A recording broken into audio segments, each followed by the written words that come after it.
Sa Grand Finals na kakatapos na Snapdragon Pro Series, may mga nakita ako sa laban ng Onyx versus BTR, especially sa Game 3 na maybe hindi napansin ng Bigatron.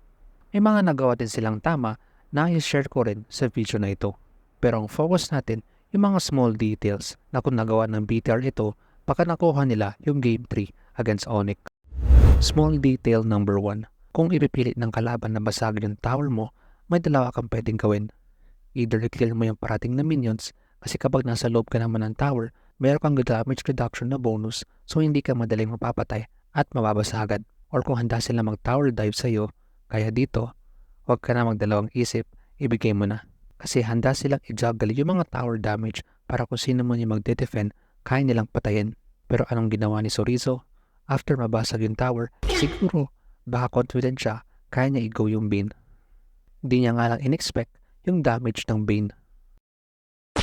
Based sa galaw niya, willing siyang ibigay yung tower. Dapat dun pa lang, umuwi na siya.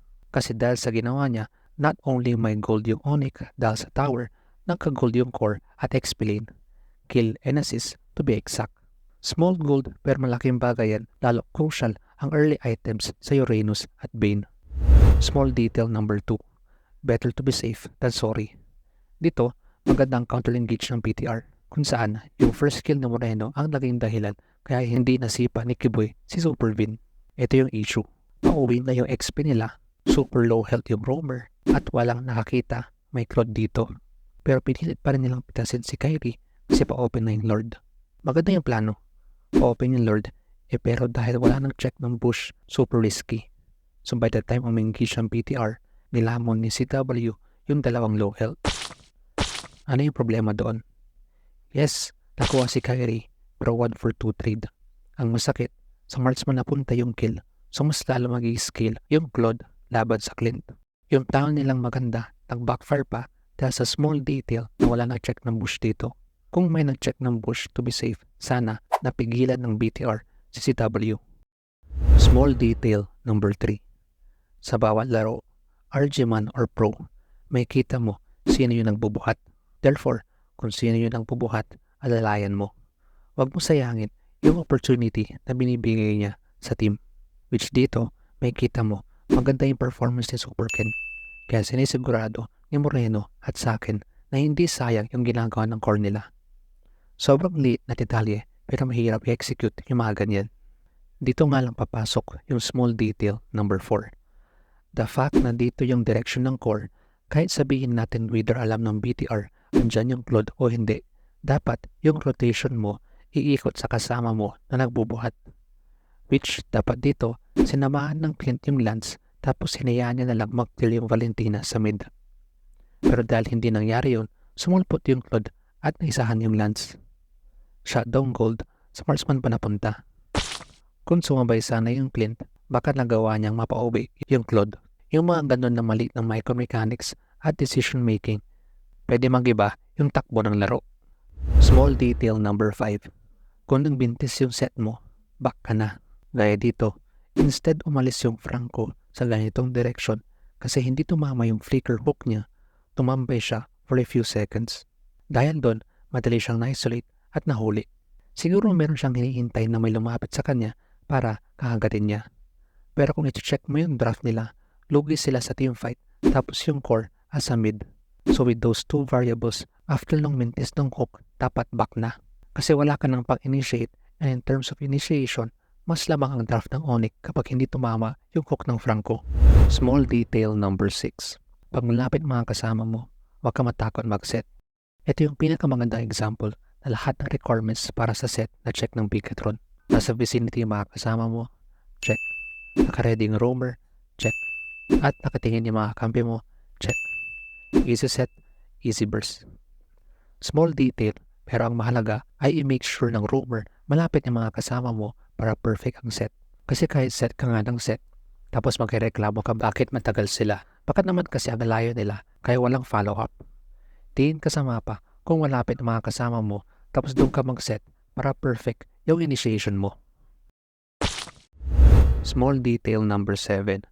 Maximize mo yung pinakamabilis paano i-end yung game. Tingnan mo to.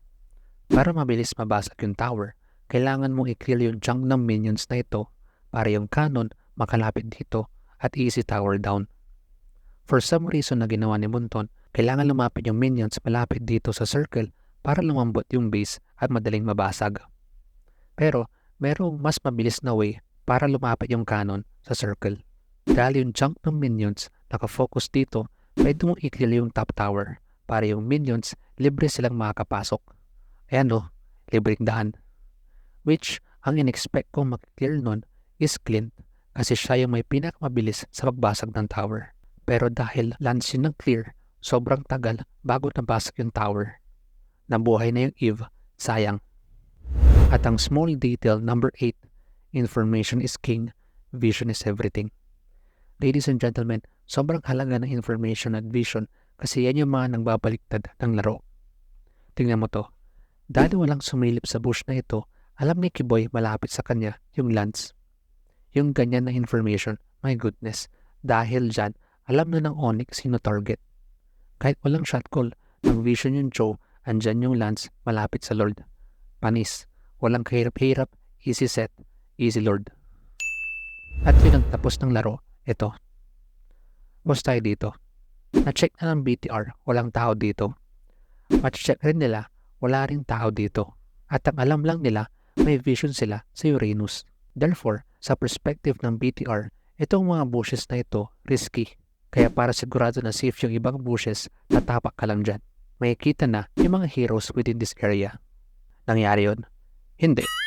So by the time sumilip si Supervin, yun na huling halakhak ng Bigatron. Information is king, vision is everything. Yung small detail, tatapak ka lang doon. Kung nangyari yun, napakasiguro, humapa pa yung laro ng Onyx versus BTR sa Game 3.